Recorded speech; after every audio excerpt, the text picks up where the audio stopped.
So our word for today is euthanasia. Now, I'm sure all of you have heard about Peanut the squirrel and the end of its 7 years of life.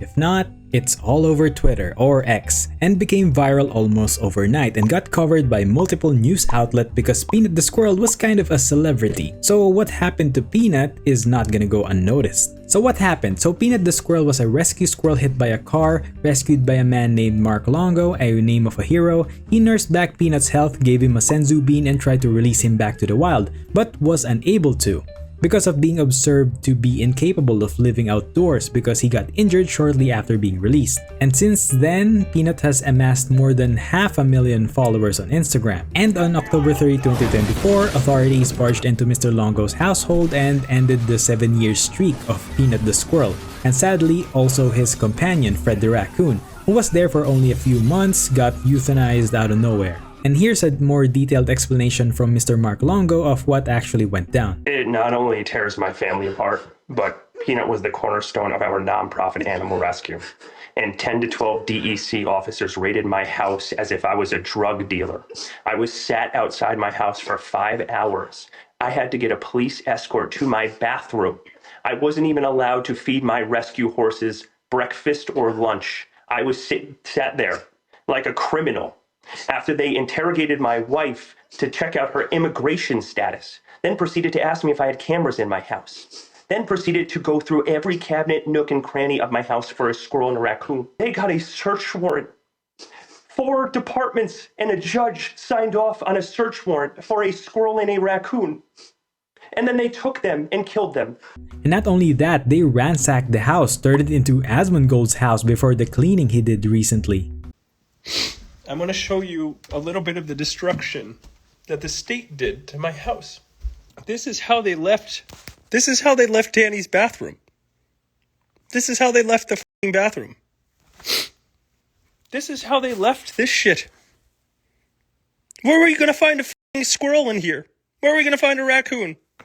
Is this necessary? Is any of this shit necessary? Do you think this is f***ing necessary?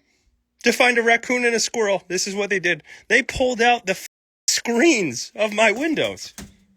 Yeah, a sad day indeed. Because can you imagine that your foundation and your inspiration for your life's mission to help animals got killed?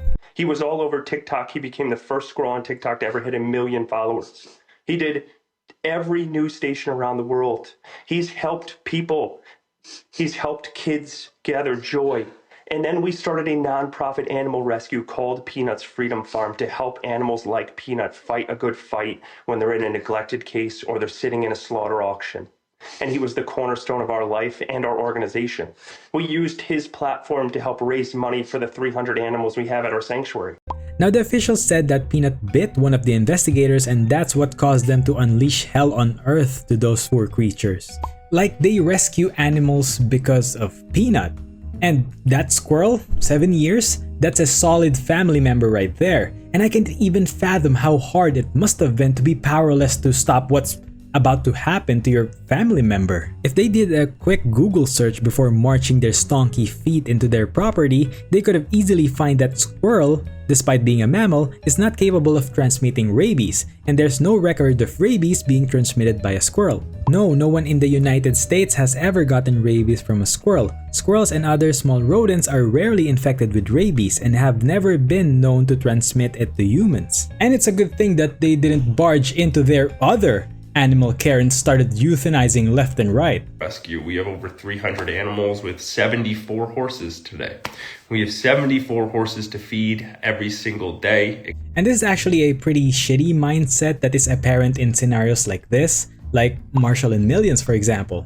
2 American Terriers were shot dead and tasered their owner following a complaint kinda similar to what happened to Peanut. A complaint was made, then followed by euthanasia. And their reason is the animals are being a threat, so that's why they have to shoot them down. But animals only have their instincts to rely on. Now, unless they are very well trained, they are not capable of being calm and collected when threat is presented.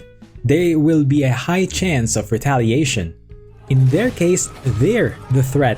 They're ransacking the whole house like a madman, so what do you think the animals would do? If their territory is being threatened, they'll attack, of course. because there's apparently nowhere to hide. And I think even nursery children knows this, that if you touch animals, you can get bit.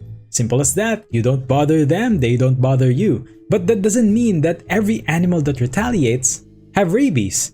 And if those two did have rabies, their ass is grass. There should have been a World War Z in that house a long time ago. Fred and Peanut were never even in the same room. Fred lived with a rabbit. The rabbit's still in my fucking house. So please, educate yourself before y'all start saying stuff that you don't know about. And like I said in the beginning of this, guys, you see me foaming at the mouth? No. Now they said that Peanut bit one of them, but they didn't say anything about Fred the raccoon, so I'm guessing Fred tried protecting its home and got the short end of the stick for it, which is very cruel. Although it's illegal in New York to own such pets, but Peanut has been there for years and no one bothered them. And that actually segues perfectly to who this video is about, because recently someone, or rather multiple Neanderthals, did bother Peanut the squirrel and his family, allegedly.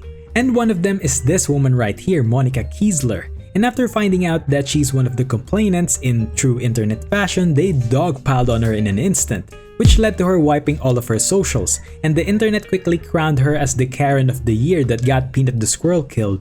The internet after hearing what they did to Peanut the squirrel. Yeah, pretty much. Now a quick reminder that all of this is alleged and you need to take all of this with a grain of salt, because I tried to find the list of those who actually complained and unfortunately I found nothing. And we have no proof of her yet of being the reason why they sent Fred and Peanut to Valhalla. Or there is proof, I just didn't see it, so feel free to correct me if I'm wrong. But I have every reason to believe that she is in fact one of those who filed, because of the simple fact that if you know you're innocent, you wouldn't wipe all of your socials now, would you? So she was first introduced by Miss Sarah Fields, so she tweeted Monica Kiesler is the one who called in the complaint about Peanut. She has now deleted all of her social media, make her famous. And on the bottom there confirming that some ridiculous judge did sign a warrant for a squirrel on a called-in complaint by this photographer Monica Kiesler to DEC. Now again, take all of this with a grain of salt because there's no actual records that has been released yet that I know of. So Miss Sarah did state that she was going to interview Monica herself and also revealed how the internet found out that Monica is the one who filed the complaint. It's because of this screenshot from Peanut the squirrel, with someone stating, "Let him know this bitch was admitting to reporting because Peanut was being exploited," and deleted the post after. And the caption saying that they will file a lawsuit to her and the other complainants. And that actually is the first reason that I thought of as I was researching this, that my best guess is that Monica and the others filed a complaint to Peanut because they saw Peanut was garnering so much attention in social media. And maybe they saw that keeping squirrels is illegal in New York, so they wanted to shit on their good time because there is a very low chance of all the complainants to know if Peanut has rabies. Because Peanut is apparently a house squirrel and doesn't leave their property. Because as Mr. Mark said, the last time Peanut went to the wild, he got injured. So unless they are close friends with Peanut's owners and got up close and personal to Peanut, they wouldn't have known if they were indeed exhibiting signs of rabies. Because personally, I've seen a lot of people trying to shit on someone else's good time. Like, if not, I'm not having a good time, no one should be having a good time. Something like that. And the screenshot was in fact real as confirmed by Monica herself, but Miss Sarah did ask for the people to downvote the post because it's all speculation till now. But I don't see why she wouldn't just take it down, but I digress. Now we have yet to have an update to whether Mr. Longo actually filed a lawsuit. And also, they have raised $158,000 to Peanut and it's still climbing up until now. So yeah, I just wanted to talk about Peanut and Fred a bit. So that's all there is to it. Thanks for watching. Bye.